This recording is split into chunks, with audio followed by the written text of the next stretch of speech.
أعوذ بالله من الشيطان الرجيم. بسم الله الرحمن الرحيم.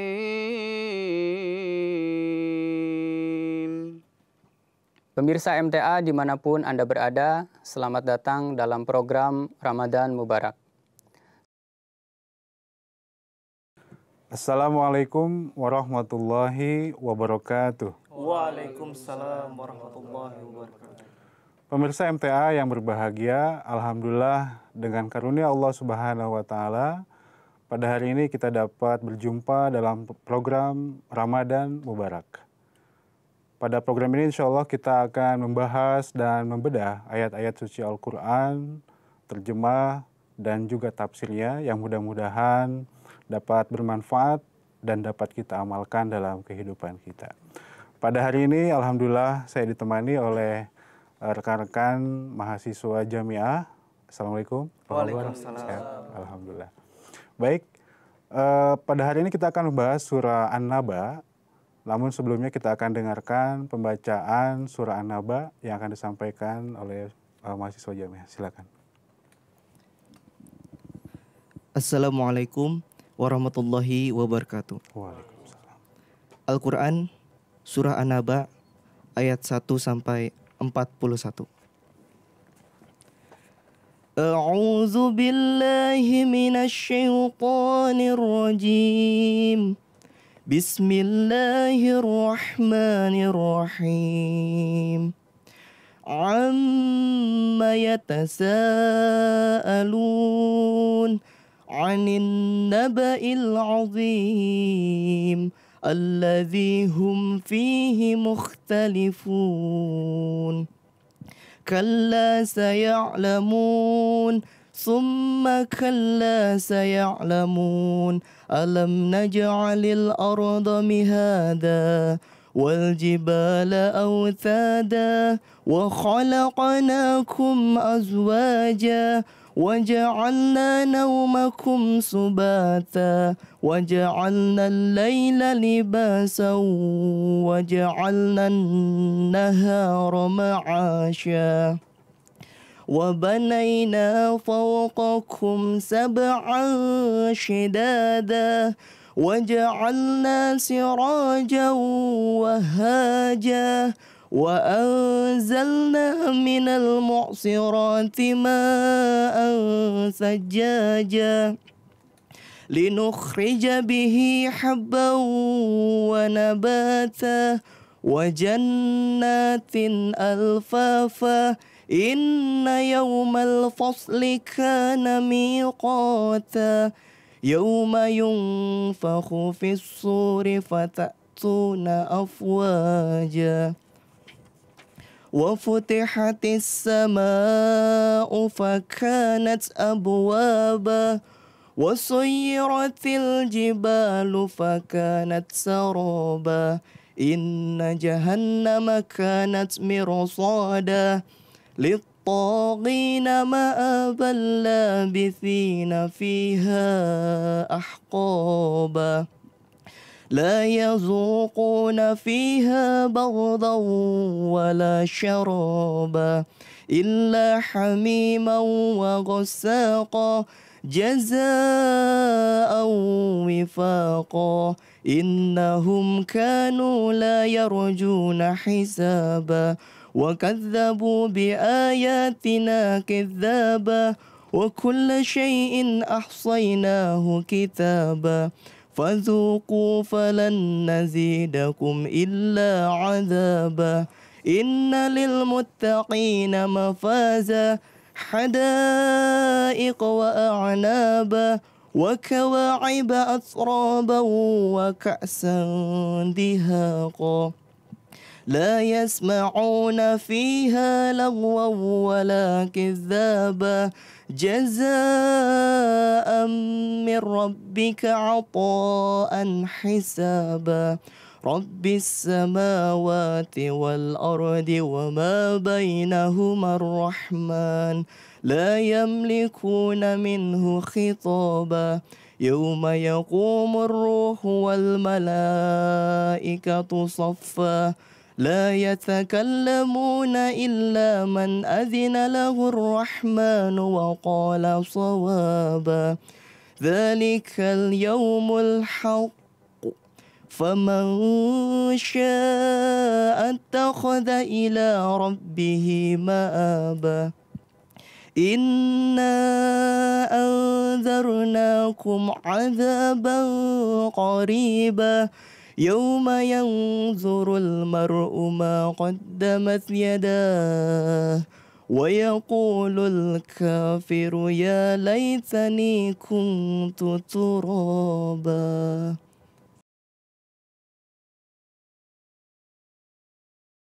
Artinya, aku berlindung kepada Allah dari godaan syaitan yang terkutuk. Aku baca dengan nama Allah Maha Pemurah, Maha Penyayang. Tentang apakah mereka saling bertanya? Tentang berita yang besar, yang tentang itu mereka berselisih. Sekali-kali tidak, segera mereka akan mengetahui.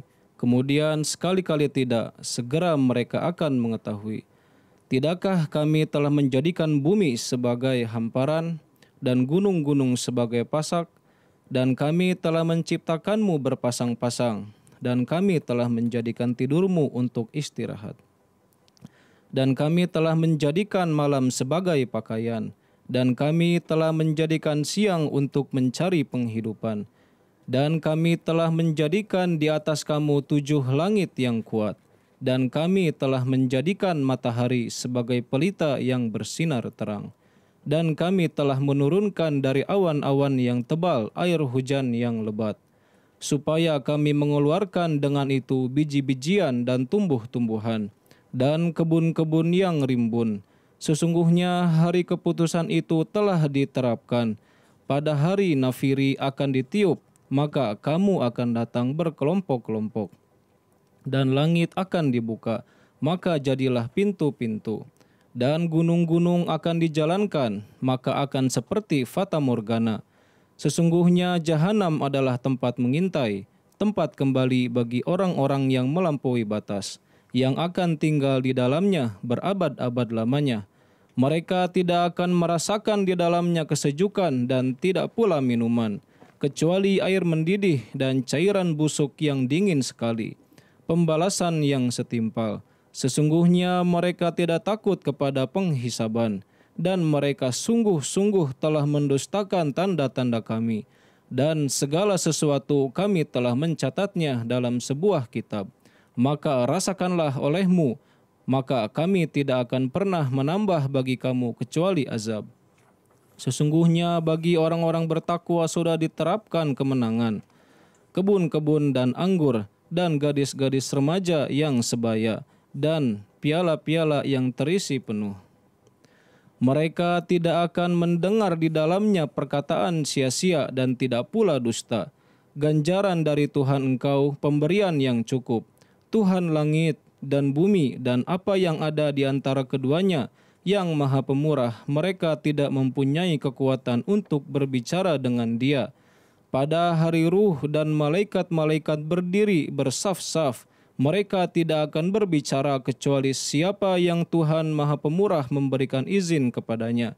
Dan ia berkata dengan benar, itulah hari yang pasti datang, maka barang siapa yang menghendaki, biarkan ia mencari jalan kepada Tuhannya. Sesungguhnya kami telah memperingatkan kamu tentang azab yang dekat, suatu hari ketika orang akan melihat apa yang dahulu telah diperbuat oleh kedua tangannya, dan orang yang kafir akan berkata, alangkah baiknya aku dahulu jadi tanah. Assalamualaikum warahmatullahi wabarakatuh. Waalaikumsalam. Jazakumullah khairan jazaa atas pembacaannya, bagus sekali, Masya Allah. Baik pemirsa, dalam menjelaskan tafsir dari surah An-Naba ini, insya Allah saya akan menyampaikan bersumber dari kitab Tafsir Kabir karya Hadrat Muslim Maud radhiyallahu taala anhu, yang mana beliau di dalam awal kitab Tafsir Kabir mengingatkan kita bahwa surat An-Naba ia surat Makkiyah, bahwa surat An-Naba ini adalah surah Makkiyah, yaitu surah yang diturunkan di Mekah. Dan tentunya ayat ini dan beberapa ayat yang lain dalam surah An-Naba itu disampaikan oleh Allah Ta'ala dalam kondisi masa awal Islam. Ketika umat Islam masih sedikit pengikutnya, pengaruhnya pun masih sedikit. Tentunya hal ini memiliki sebuah khasanah yang sangat besar. Berbeda dengan surah Madaniyah, dengan surah Makkiyah. Kalau surah Makkiyah itu berisikan tentang keimanan. Keimanan kepada Allah, keimanan kepada para malaikat, kepada hari akhirat, surga, neraka, dan lain-lain. Adapun surah Madaniyah itu berisikan tentang hukum, puasa, zakat. Jadi seibarat bangunan, bahwa surah Makkiyah itu pondasi. Ya. Adapun jendelanya, atapnya, itu adalah surah Madaniyah. Keimanan sangat penting, mengingat sebuah hukum dapat kita lakukan dengan semaksimalnya jika didasari oleh keimanan yang kuat. Kita saat ini melihat bahwa banyak orang yang tahu tentang kewajiban sholat, orang banyak yang tahu tentang kewajiban bayar zakat.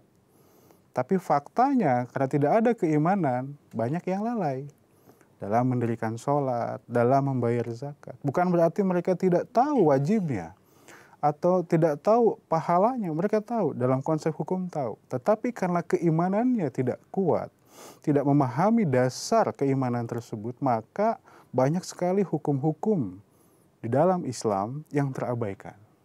Lalai dalam puasa, lalai dalam kewajiban-kewajiban yang lain. Itulah mengapa surah-surah Makkiyah sangat dikuatkan pondasi keimanannya agar kemudian ketika keimanan kuat, maka hukum itu akan menjadi sangat mudah kita kerjakan.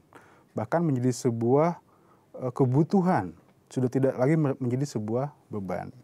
Itulah mengapa di dalam kitab Tafsir Kabir, Hadrat Muslim Maud radhiyallahu taala anhu, beliau bersabda, "Ye suratun naba kehlatihe, kyunke isme asal zikr ek naba azim kahe." Ya, karena di dalam itu ada pesan yang sangat besar. Naba azim, naba yang sangat besar. Isurat be ba'dal maut, Qur'an Karim ya ghalib Islam ka zikr he. Jadi An-Naba ini mengandung 3 pesan besar. Yang pertama adalah kehidupan setelah kematian, kemuliaan Al-Quran, dan kemenangan Islam. Bayangkan, tadi saya di awal ingatkan bahwa surah An-Naba ini diturunkan oleh Allah Ta'ala ketika Islam masa awal. Masih sedikit jumlahnya, pengikutnya juga orang biasa, pengaruhnya pun tidak ada. Maka menjadi sebuah pesan yang sangat besar ketika Allah Ta'ala firmankan bahwa ada kehidupan setelah kematian, kemuliaan Al-Quran, keagungan Al-Quran, dan kemenangan Islam. Pasti di dalamnya ini sesuatu hal yang luar biasa. Itulah mengapa An-Naba ini menjadi ayat surah yang memiliki kajian yang sangat dalam. Karena betul-betul mengingatkan kita tentang 3 hal tadi. Ayat ini diawali dengan ayat Amma yatasa'alun. Amma itu terdiri dari 2 kata sebetulnya. An dan ma. Ketika disambungkan maka dia jadi amma. Ya. Karena nun berjumpa dengan mim, maka dia menjadi idgham, maka dia di syiddah. Dan an itu huruf jar, maka ma alifnya hilang. Maka dia menjadi amma. Tidak menjadi an, ma, tidak, amma gitu. Artinya adalah tentang apa? Mengenai apa? Yatasa'alun, mereka saling bertanya. Yatasa'alun berasal dari kata tasa'ala, artinya saling bertanya, ya. Mereka saling bertanya. Nah, Hadrat Muslim Maud radhiyallahu taala anhu, beliau menyampaikan bahwa di dalam bertanya itu ada tiga manfaat. Yang pertama Huzur sampaikan ziyadati ilm kelie. Pertama untuk menambah keilmuan. Misalnya Huzur contohkan seseorang ingin tahu tentang alamat seseorang. Maka dia akan bertanya, di mana sih rumah Bapak A misalnya. Dengan bertanya, maka dia akan menambah ilmunya. Yang kedua, bahwa dengan bertanya imtihan kelie, ingin menguji. Dengan bertanya itu ingin menguji si A atau si B ini tahu atau tidak ya tentang satu perkara. Bisa saja dia si penanya itu sudah tahu sebetulnya, tapi karena ingin menguji, maka itu disampaikan, ditanyakan. Seperti rekan-rekan mahasiswa jamiah, ada ujian kan di kelas, bukan berarti Pak dosennya nggak tahu isi A jawabannya, tapi dia ingin tahu anak-anak jamiah mahasiswa ini tahu tidak jawabannya dari pertanyaan yang disampaikan. Nah yang ketiga, izhar ta'ajub kelie, untuk menzahirkan keagungan. Hikmah dari pertanyaan Huzur Atsani radhiyallahu ta'ala anhu di sini mengingatkan kita bahwa seseorang bertanya izhar ta'ajub kelie, untuk menzahirkan sebuah keagungan atau sebuah kemuliaan. Contohnya Huzur menyampaikan di dalam kitab Tafsir Kabir seperti seorang ayah yang bertanya sama anaknya, kebetulan anaknya nakal. Wahai anak, kamu tahu siapa saya? Pertanyaan di situ bukan berarti bahwa sang bapak atau sang anak tidak tahu posisi masing-masing, tetapi ingin menegur anaknya bahwa kamu sudah nakal, saya ini bapak kamu. Kamu jangan nakal, kamu jangan bertingkah atau berlaku tidak sopan. Yang kedua, Huzur memberikan contoh bahwa seorang atasan, seorang bos menegur kepada bawahannya yang juga nakal, tidak disiplin. Apakah kamu tidak tahu siapa saya? Itu juga sama. Jadi pertanyaan itu memiliki tujuan dan makna Huzur sampaikan. Pertama, tadi ziyadati ilm kelie, untuk menambah ilm, pengetahuan. Yang kedua, imtihan kelie, untuk menguji orang. Nah yang ketiga ini adalah izhar ta'ajub kelie. Nah, ayat amma yatasa'alun, tentang apakah mereka saling bertanya-tanya, maksudnya adalah pada hal yang ketiga. Jadi orang-orang musyrik, orang-orang kafir Mekah di masa awal, mereka itu saling bertanya satu sama lain, bukan masalah ingin menambah ilmu, tapi mereka tuh kaget, heran, dan ingin mengetahui keagungan apa di balik an-naba ini. Jadi, nah, kemudian di ayat selanjutnya, anin naba'il azim, mengenai pesan yang besar. Nah, an-naba tadi sudah kita ketahui adalah sebuah pesan yang besar, ditambah dengan azim. Ya. Artinya ini kalau dalam bahasa Inggris adalah best of the best. Ini sebuah pesan yang memang luar biasa. Nah, Imam Raghib Huzur menyampaikan dalam kitab Tafsir Kabir ini, Imam Raghib menyampaikan bahwa an-naba itu artinya zu faidatin azimatin yahsulu bihi ilm ghalabatud dhani. Bahwasanya yang disebut dengan kategori an-naba itu, pertama dia memiliki zu faidatin, pasti memiliki faedah-faedah, memiliki kebermanfaatan. Azimatin, faedah yang sangat besar. Yang kemudian yahsulu bihi ilm, yang betul-betul memberikan sebuah keilmuan yang menghilangkan zon, menghilangkan sakwa sangka, prasangka dan lain sebagainya. Itulah mengapa sangat penting untuk kita pahami bahwa nabi adalah wujud penerima an-naba. Oleh karena itu jika kita mendengar kedatangan seorang nabi, maka kita harus teliti. Jangan ditolak, dimusuhi jangan, teliti. Quran menyampaikan bahkan orang fasik datang, kita harus teliti.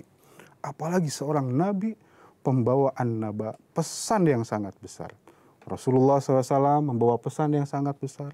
Hadrat Masih Maud alaihissalam pun, seorang nabi pun membawa pesan yang sangat besar. Beliau mengingatkan umat Islam, Nabi Isa sudah meninggal, bahwa kenabian tetap terbuka dan wahyu pun tetap terbuka sepeninggal Rasulullah SAW. Mungkin ada pertanyaan dari rekan-rekan mahasiswa jamiah, silakan.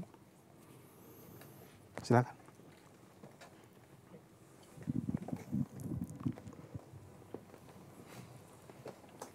Bismillahirrahmanirrahim.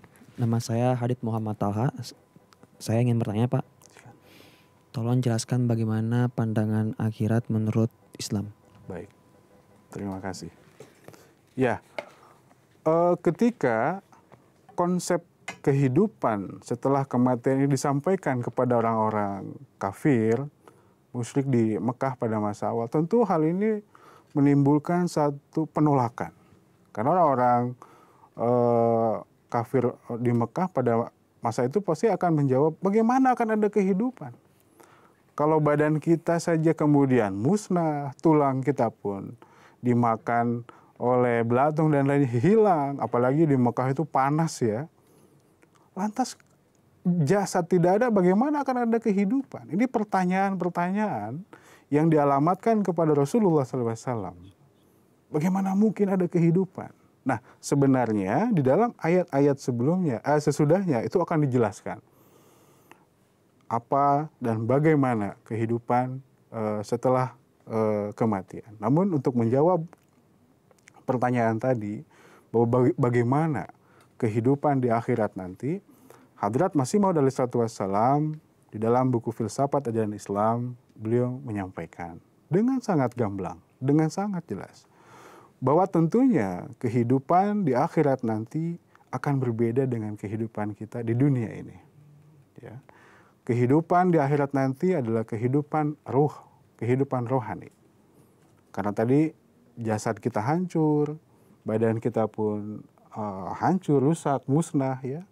Tentu yang akan bangkit dan akan hidup adalah rohani kita, ruh kita.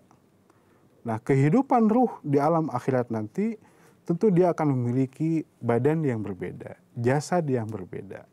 Tergantung bagaimana amal solehnya atau perbuatan baik atau perbuatan buruknya. Jika selama di dunia dengan rahmat Allah dan karunia Allah banyak melakukan kebaikan, maka Hadrat Masih Maud menyampaikan seolah bercahaya. Ya. Namun jika kemudian semasa hidupnya berlaku dosa, kejahatan dan keburukan, maka akan muncul kegelapan. Jadi kehidupan ini tentunya menjadi sebuah rahasia. Tapi insya Allah nanti dalam ayat-ayat ini akan dijelaskan. Saya akan lanjutkan ayat selanjutnya. Alladzi hum fihi mukhtalifun. Yang mana mereka mengenai hal ini saling berbantah. Nah, Hadrat Muslim Maud radhiyallahu ta'ala anhu dalam kitab Tafsir Kabir menyampaikan, ketika pesan ini disampaikan kepada kafir Mekah pada waktu itu, mereka saling berbantah. Berbantah bagaimana? Sebagian menerima, sebagian menolak. Kebanyakan tentu dia akan menolak. Tetapi ada sebagian yang menerima. Karena rupanya di dalam kultur dan pemahaman orang-orang musyrik Mekah pada waktu itu, mereka juga punya keyakinan bahwa memang ada kehidupan setelah kematian, meskipun bentuknya tidak sesuai dengan konsep Islam. Huzur di sini radhiyallahu ta'ala anhu beliau menyampaikan, contohnya katanya, orang Mekah itu yakin di masa awal, orang jahiliyah itu, bahwa kalau ada orang yang meninggal, dibunuh misalnya, dan tidak dibalaskan dendamnya, maka dia akan gentayangan, dan dia akan berbentuk seperti seekor burung hantu, dan dia akan menakut-nakuti setiap malamnya. Jadi ketika sebagian orang yakin di sana bahwa memang ada kehidupan setelah mati, lalu ketika Islam menyampaikan bahwa memang ada kehidupan setelah mati, meskipun dalam konsep yang lebih baik pemikirannya seperti itu, maka mereka saling berbantahan, tidak sepakat. Sebagian menerima, sebagian menolak, karena memang secara fakta kultur mereka memang yakin. Ya di Indonesia sendiri kan kita sering dengar ya, kalau ada yang meninggal, kemudian tidak wajar, arwahnya gentayangan, ya, kemana-mana. Nah, Islam ingin mengajarkan bahwa tidak seperti itu, ya, tidak dalam gambaran seperti itu. Jadi inilah mengapa Al-Quran selanjutnya mengingatkan kalla saya'lamun tsumma kalla saya'lamun. Tidak seperti itu ya. Mereka segera akan mengetahuinya dan pasti mereka akan segera mengetahuinya. Oleh karena itu, merupakan hal yang sangat penting untuk kita pahami ayat ini secara mendalam. Namun memang karena kita dibatasi oleh waktu, insya Allah dalam episode yang akan datang, kita akan bahas poin demi poin, ayat demi ayat, sehingga kita mendapatkan gambaran tentang pesan yang sangat besar ini. Baik, pemirsa MTA yang berbahagia, demikianlah pembahasan dari surah An-Naba yang mudah-mudahan dapat bermanfaat dan menambah ilmu bagi kita di dalam memaknai ayat demi ayatnya. Wa akhiru da'wana alhamdulillahirabbil alamin. Assalamualaikum warahmatullahi wabarakatuh. Waalaikumsalam warahmatullahi wabarakatuh.